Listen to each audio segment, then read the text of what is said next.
जिए सिंधुदेश जिए साईं जीएम सैद सब खां पहिरियां ऐं सभिनी जेके बि मुंहिंजा नंढड़ा वॾड़ा भाउर भेनर दोस्त अहबाब क़ौमी कारकुन जीएसएन तहरीक जा कारकुन अॼु हिन मुंहिंजे लाइव वीडियो लॉग खे ॾिसी रहिया आहिनि या इन में शामिल थी रहिया आहिनि। सभिनी खे महिरबानी कुर्ब लख लाइक।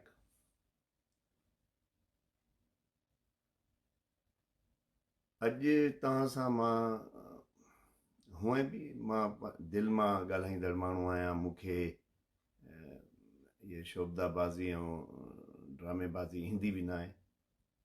आउट स्पोकन रहियो आहियां सॼी ज़िंदगी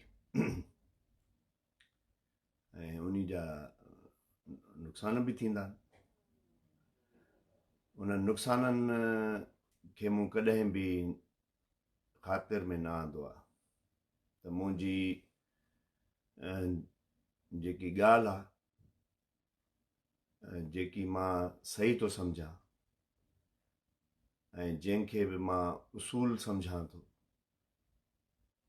मां उहा पंहिंजी दिलि मां कंदो आहियां ऐं को बि रख रखाव न कंदो आहियां। कोशिशि कंदो आहियां त कंहिंजी दिलि आज़ारी न थिए। जेतोणीकि घणाई माण्हू बग़ैर कंहिं सबब जे सख़्तु दिलि आज़ारी करे वेंदा आहिनि। इंतिहाई अहम शयूं हिन वक़्तु असांजे ख़िते में असांजी उन रीजन में ऐं ख़ासि तौर ते असांजी धरती ते थी रहियूं आहिनि ऐं जेकॾहिं असां कबूतर वांगुरु अखियूं बंदि करे वेही रहूं ऐं ईअं सम्झूं त ॿिली कोन्हे उहा न खाईंदी त इहा असांजी ख़ाम ख़्याली हूंदी ऐं इहा ई शइ क़ौमुनि खे तबाह थी करे बर्बाद थी करे ख़तम थी करे। तारीख़ जा ॼाणू जेके माहिर आहिनि हिन जंहिं हंध ते मां वेठो आहियां हिते जो टाइम अॼु सुबुह जा 8 थिया आहिनि। सैटरडे सुबुह जा 8 थिया आहिनि ऐं मुंहिंजी सिंध में राति जा 9 थिया आहिनि। त जंहिं मुल्क में मां वेठो आहियां इन नॉर्थ अमेरिका खां वठी साउथ अमेरिका ताईं जेकॾहिं हिते तव्हां जेके हितां जी हिस्ट्री पढ़ंदव त तव्हांखे अंदाज़ो थींदो त हिते अज़ीम शान इंडिजिनस माण्हुनि जूं क़ौमूं हिते आबाद हुयूं। हिते सॼे अमेरिका में साउथ अमेरिका ऐं नॉर्थ अमेरिका ऐं साइंटिफिकली जेके कैलकुलेशन्स जा माहिर आहिनि उहे इन नतीजे ते पहुता आहिनि त जेकॾहिं अॼु उन क़ौम जी उन नेटिव्स जी उन्हनि इंडिजिनस माण्हुनि जी नस्ल कशी न कनि हा ॿाहिरियां माण्हू अची हिते उन्हनि खे नेस्त नाबूद न कनि हा त अॼु उहे तक़रीबन 60 मिलियन या मूंखां अंग विसरे थो जेकॾहिं अंग विसरे थो त माफ़ कजो यानी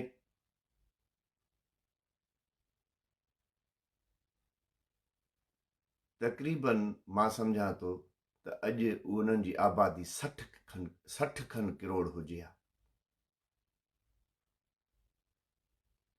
थोरो तादाद में हेॾे होॾे थी वञे त माफ़ी जो तलबगार आहियां, छो जो मूंखां इहो काफ़ी अरसो थियो आहे, मूंखे उहा एक्चुअल फिगर्स विसरी वियूं आहिनि, पर जेकॾहिं उहे आबादियूं हुजनि हा, उहा आबादी हुजे हा ऐं उन्हनि खे हिकिड़े प्री प्लान तरीक़े सां वाइप आउट न कयो वञे त हिन अमेरिकाज़ में नॉर्थ ऐं साउथ में जेके इंडिजिनस क़ौमूं हुयूं या इंडिजिनस जेके माण्हू हुया, जेके नेटिव्स हुया, अॼु उन्हनि जो तादाद करोड़नि में हुजे हा। एॾी पीसफुल सिविलाइज़ेशन, एॾी पीसफुल नेशन्स खे कीअं वाइप आउट कयो वियो, कहिड़े तरीक़े सां कीअं प्लान कयो वियो, कीअं उन्हनि जा कल्चरल, उन्हनि जा मेडिटेशन जा रिलीजियस हंध, उन्हनि जा जानवर जिन खे हू पंहिंजे लाइ इंतिहाई अहम सम्झंदा हुया, उन्हनि खे उन्हनि सां गॾु वाइप आउट कयो वियो, निशानियूं मिटायूं। त अॼु मां जंहिं सब्जेक्ट खे खणी वेठो आहियां या अॼु जंहिं ते मां ॻाल्हाइणु चाहियां थो या तव्हां सां पंहिंजे अंदर जी ॻाल्हि वंडणु चाहियां थो, उहा सिंध जी मौजूदा सूरत आहे। ऐं उन सूरत हाल जे दौरान हिन टाइमनि में अल्ताफ हुसैन जो साईं जीएम सैद खे पंहिंजो रहबर चई सिंध जी आज़ादी जो डिमांड ऐं ईंदड़ जेके बि शयूं इन खां पोइ अचनि थियूं, उन जे लाइ मूं त इन इन इन ते ॻाल्हाइण मूं ज़रूरी सम्झो ऐं इन ते ई सम्झो त ॻाल्हाइजे ऐं उन ते सम्झिजे ऐं सम्झाइजे। हाणे 4 शयूं आहिनि, हिकिड़ा 4 फैक्टर्स आहिनि। नंबर 1, ज़ारा रियासत वटि इंतिहाई मज़बूत एजेंसियूं आहिनि, एस्टेब्लिशमेंट वटि, मिलिट्री एस्टेब्लिशमेंट वटि इंतिहाई, पाकिस्तान जी रियासत वटि इंतिहाई मञियल मज़बूत एजेंसियूं आहिनि। ऐं तक़रीबन चयो थो वञे त 35,000 खां मथे ही सोशल मीडिया ते उन्हनि जा अकाउंट्स आहिनि ऐं उन्हनि मिसाली तौर ते उहे एजेंसियूं जॾहिं असांखे रोकनि थियूं, रोकथाम कनि थियूं, असांजी राह में रुकावट विझनि थियूं, त ज़ाहिर आहे उहो हिकिड़े मुल्क जो, पंहिंजे मुल्क जो जेको उन्हनि जो इंट्रस्ट आहे, जंहिंजी उहे पघार खणनि था, उन्हनि जो दिफ़ा कनि था। लॉजिकली ॻाल्हि सम्झ में अचे थी त बाबा पाकिस्तान जूं एजेंसियूं पाकिस्तान खे बचाईंदियूं ऐं जेको बि अमल पाकिस्तान खे कमज़ोर कंदो उनखे उन जो दिफ़ा कंदियूं हर लेवल ते। सो हिकिड़ो तबिको थियो उहे जेकॾहिं साईं जीएम साहिब जे क़ौमी तहरीक जे मुंहिंजे या ॿिए कंहिंजे जेको बि का सच जी ॻाल्हि चवे, सिंध जी ॻाल्हि करे, उन जे मुखालिफ़ थियनि त सम्झ में अचे थी ॻाल्हि। बिल्कुलु हिकिड़ो उहो तबिको। ॿियो तबिको उहो जेको उन्हनि वरी हिकिड़ो हेठि सिविलियन नेटवर्क ठाहियो आहे, जेके उन्हनि जा क्रोनीज़ चयो, उन्हनि जा हिमायती चयो, उन्हनि जा दलाल चयो। पोइ उहे ईअं न आहे त को सोसाइटी जे हिकिड़ी हंध ते, हिकिड़े तबिके में उहे उन्हनि पैदा कया आहिनि, त उहा सिर्फ़ु शागिर्दनि में या सिर्फ़ु क़ौमी कारकुननि में आहिनि या सियासतदाननि में आहिनि या सियासी वर्करनि में, न, इंजीनियर्स आहिनि, डॉक्टर्स आहिनि, वकील आहिनि, मुख़्तलिफ़ जेके तबिका आहिनि उन्हनि सभिनी में, लिखारी आहिनि, इंटेलेक्चुअल्स आहिनि,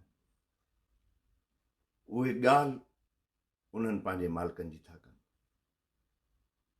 त इहे थी विया 2। टियां माण्हू उहे आहिनि जेके मासूम आहिनि ऐं उन्हनि खे असुल फैक्ट्स जी ख़बर ई न आहे।